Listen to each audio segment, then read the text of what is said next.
Hello everyone, my name is Marian Andrei and today we're taking a closer look to the new BMW X6 series. So this is the third generation of the famous SAC, Sports Activity Coupe. It's a huge car based on X5 and it puts form over function. So it's still looking aggressive, it still has the coupe shape and a hideous back. But I love it. So let's start by looking at the front of the car. First off, this is the key, which has the M logo, M colors there. We have 4 buttons, one for unlocking, one for locking, one for tailgate, and one button that you can customize as you want. So this is how it looks from the front. It's very similar to X5, same headlights, same huge grille, which is active, so you can close or open on engine needs. So if it needs more cooling for the engine, it can open up. We have LED as option for the headlights or big xenon. We have the M package, so it has a very aggressive looking front bumper, and underneath the number plate we have the sensors for adaptive cruise control. We have some active aero scoops, but here on the sides of the car they are really fake. We have 20-inch wheels, front and back. The ones on the front have a width of 275 and those on the back they have a width of 305. They're all run flat tires, so you can have a flat tire and you can still use the car for at least 50 kilometers or about 35 miles. We also have the M logo here, also on the brake calipers and on the wheels as well. Let's move to the back. We have different taillights from the ones on BMW X5. They are more sleeker and they have a different light signature, so we have like a 3D effect on them. We have the X6 logo here, and here you can see we have X-Drive with a 30D engine. That means we have 265 horsepower. We do have some real exhaust pipes surrounded by this huge square-ish chrome, which is real metal, and the exhaust pipes are there inside. We also have a fake rear diffuser, which should make the car look a little bit aggressive, a little bit sleeker, and these here are as fake as possible. They look fake, but the car it has this teardrop shape, so it makes the car feel a little bit wider than it is. And also this crease here has moved up a little bit, so it doesn't cut the handles like they used to in other models. Let's take a look at the back seat. So on this configuration we don't have so much technology here behind, so let's see if we have any room. I have 185 centimeters, so there's still plenty of leg room, plenty of headroom. I don't touch the roof of the car. And here we have some manual controls for climate, just some vents adjustment, and that's it. But if you spend more money, you can have a different climate control settings here. We have some room here for some keys and here for some phones, and we also have a 12-volt socket here. The back seats are really comfortable. They are dressed up in really nice high quality leather. The ISOFIX mounts are here, hidden behind this plastic door, so which is nice because you don't have to lose it, because it's just it opens up like this. And we also have a central armrest with a cup holder here, and also storage for, let's say, a small tablet and so on. Let's have a closer look at the boot space. So we have electronic opening for that. We have this shelf here, which is made of hard material, so you can put some heavy stuff in it. You can close it like this, or you can put it like this. So if you have something different you want to put here, it's safe for your flower, let's say. We have a big storage space here, enough for 2 big cabin baggages, smaller ones, and so on. So they will fit here properly depending on your how do you adjust them.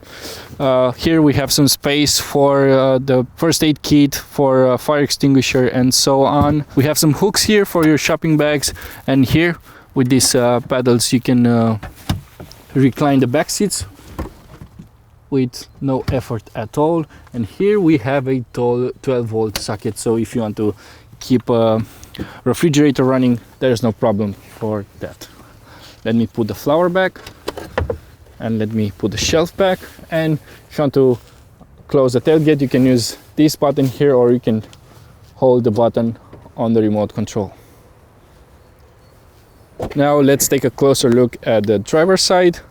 So this is how the door panel looks like. So you have buttons for unlocking and locking the car, for memory seats, and for opening the tailgate from here. And also from here I can adjust the passenger seat with the driver's seat commands. So it's easy to find the perfect driving position in this car. We have plenty of adjustments, and a thing I like a lot is that if I just touch these commands here, I can see what every button does. So with this button here, I can move the seat upwards, down, back, and front.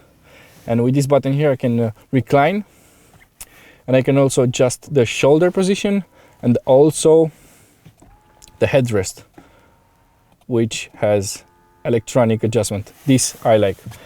Let me start the engine up. So in front of the driver we have a digital screen which shows the speed, obviously, but you can also have some different kind of information, like the total consumption, how much power you use, G-forces, music, and so on, or driving settings. And this is the infotainment screen, the iDrive, and now my phone is connected through Apple CarPlay, which works wirelessly. So I can see Waze here, or Google Maps, or Apple Maps, and different apps that are supported by Apple CarPlay. This is how the iDrive looks like. So I can have different widgets here on the screen, and I can adjust them how I want. So let's say instead of navigation, I would love to have communication. And instead of communication here, I want to see the route preview, and here I want to see sports displays. So I can save it, and now this is how it looks like. So I can see my phone, how much battery I have left, the phone signal, and the date. And here I have a compass, and here I see the sport display, so I can see how much torque I'm using, and so on. We also have different car settings, and I also have a nice setting called carrying car, which I can tell the car to adjust, let's say, the temperature, play some custom music so I can get in mood for driving, or if I'm tired, I can relax a little bit more. Something different I like about this car, and the BMW in particular, is that the climate controls are still manual. So I do have a display to see the temperature and if AC is on, but I do have some buttons to adjust the temperature and the fan speed and so on. And also underneath the climate control, we have some buttons that I can personalize the way I like. So there's no CD player at all, but I can use these buttons here, let's say for sport displays or X-Drive, X-View functions, and I can assign different functions here, obviously also radio stations and so on, so it's easier to find. I also have a volume knob here. Also on the button we have different commands. On the right side of the wheel we have commands for the infotainment system, so I can adjust the volume, skip to the next track or next radio station. I can accept or reject phone calls, and I can also activate Siri by holding the button a little bit more. So I can tell Siri to navigate to a certain address or call a certain person, and it works really well because it uses the microphone mounted on the car. Sorry. Okay, and on the left side of the steering wheel we have commands for adaptive cruise control, so I can set it on and off. I can set on the limiter of the car, and with these two buttons here I can adjust the distance that the car should maintain from the car in front. So if the car in front brakes, my car will brake as well. Here close to the gear shifter we have different driving commands. So I can see the cameras, front and back. I also have reverse assisting, so the car will back up for the last 50 meters. It will keep that in memory, and it will help you out with getting out of narrow parking spaces. We also have some buttons here for Sport, Comfort, Eco Pro, Adaptive, and so on. So it's very easy to set up the car the way you like. So in Sport, it will adjust the dampers, the transmission, how fast it will change gears, how fast the engine responds, and so on. On Comfort, it will set the steering on Comfort, the suspension on Comfort, and so on. And Eco Pro will try to maximize the fuel efficiency of this car. It still has a big engine, 3 liters. It still has a 10.8 liters for every 100 kilometers consumption. So this is not a BMW i3, but this is a bigger car. And here we have the buttons for iDrive. We have a armrest here with a USB-C fast charging port. We also have another one here and a wireless tray here. Another cool gimmick is that I can keep my water cold or my coffee hot. So there's a metal plate here that will heat up or chill depending on my settings. So they really work, they are really effective. We have nice materials here, leatherette on the dashboard, some plastics here, some aluminum here. So it does feel premium, it does feel like a BMW X6, it does feel like a BMW. So enough talking, let's take this car for a ride. So we are now ready to start. Let's put the car in reverse and activate reversing assistant. So the car will help me to get out of the parking spot really easily. So we have all around cameras, one in every mirror, one on the tailgate, and one in the front grille. So the car will memorize my last 50 meters. And yeah, that's it. Thank you BMW for not making me scratch the car and helping me out. So now the seat belt tightened up a little bit, so it so it can help me in case of an accident. It will know how to block the seat belt in a way that it will maximize the airbag efficiency. So we have good all-around visibility. We have big mirrors, big windshield, and pointless. Oh fuck. So I messed up a little bit. Yeah. So we have a good turning circle. We don't have on this particular car, we don't have 4-wheel steering, but that's a nice option, which I recommend for a car that it's this big, because it's very wide, and in tight parking places or narrow streets, it's a pain in the to maneuver. So that will help out just a little bit.